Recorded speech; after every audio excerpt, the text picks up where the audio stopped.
Welcome to This Explainer. Today, we are diving into a really fascinating source text that argues three seemingly unrelated things: ancient history, modern political think tanks, and biblical prophecy are actually converging right now on a single surprising issue.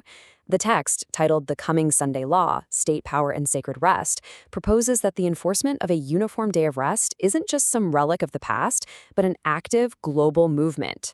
Now, why does this matter to you? Well, because it completely challenges how we view the intersection of state power and our own personal freedom. Let's dive right in. The author actually hooks us right out of the gate with this incredible ancient story. Deep in the biblical book of Daniel, three young men, Shadrach, Meshach, and Abednego, found themselves standing before King Nebuchadnezzar of Babylon. The king had set up this massive golden image and demanded that absolutely everyone bow down to the state religion or face a fiery furnace. But they refused. They looked at the most powerful ruler on earth and told him that their God could save them, but if not, meaning even if they were going to burn, they simply would not comply. The source highlights a really profound takeaway here. Their obedience to a higher power was not contingent on their own survival. Then, the source pairs that event with another famous historical account from a generation later. It's like the ultimate zero-sum game. You've got Nebuchadnezzar's fiery furnace on one side and King Darius's den of hungry lions on the other. King Darius had decreed that no one could pray to anyone but him for 30 days. And what did the prophet Daniel do? He just went home and prayed to his God anyway. The author argues that these aren't just ancient curiosities. Instead, they establish a permanent structural archetype: a government decree, a demand for religious compliance, a severe death penalty, and a faithful remnant who refuses to bend. It is literally the exact blueprint for final future crisis. Which brings us to Section 1, the historical Sunday template.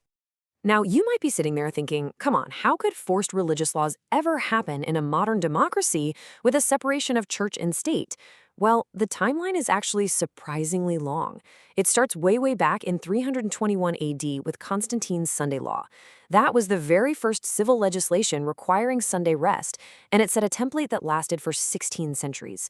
Fast forward to America in 1888, and you have the Blair Sunday Law Bill, which nearly federalized Sunday rest across the entire United States, aiming to prohibit labor and commerce under federal penalty.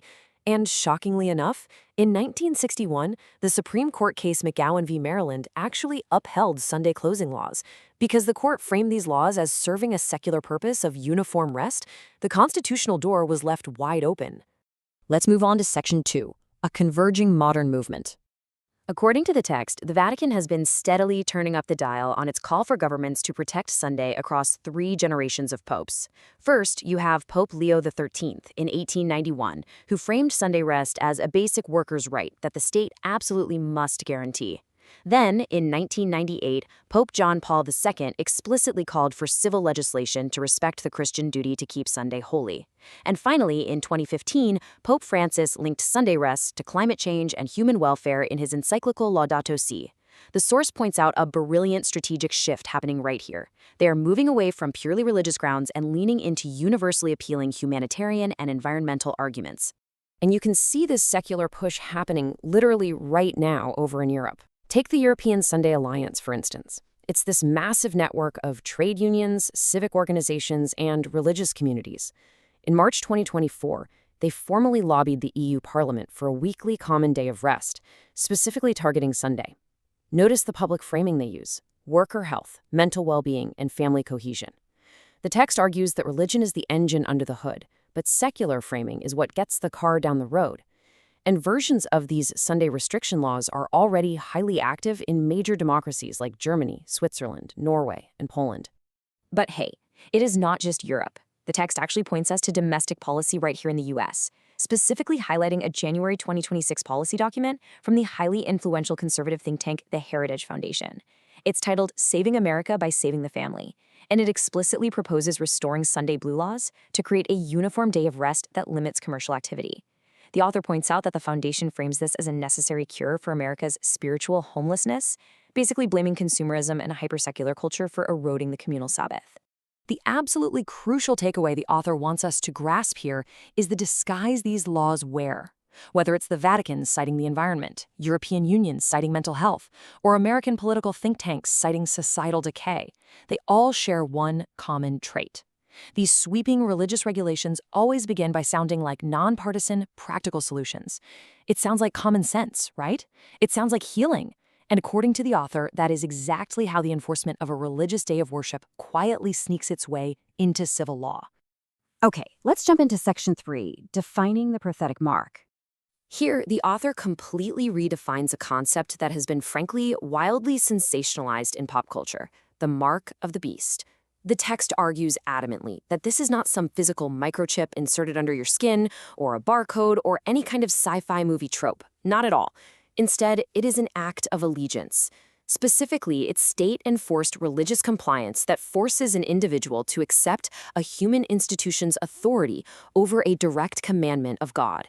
It is literally the union of church and state, demanding worship by law. To back up why Sunday laws specifically fit this prophetic role, the text digs into the historical claims of the Catholic Church. The source notes that the papacy historically claims it was the one to change the biblical Sabbath from the seventh day, Saturday, to the first day, Sunday. The really fascinating part?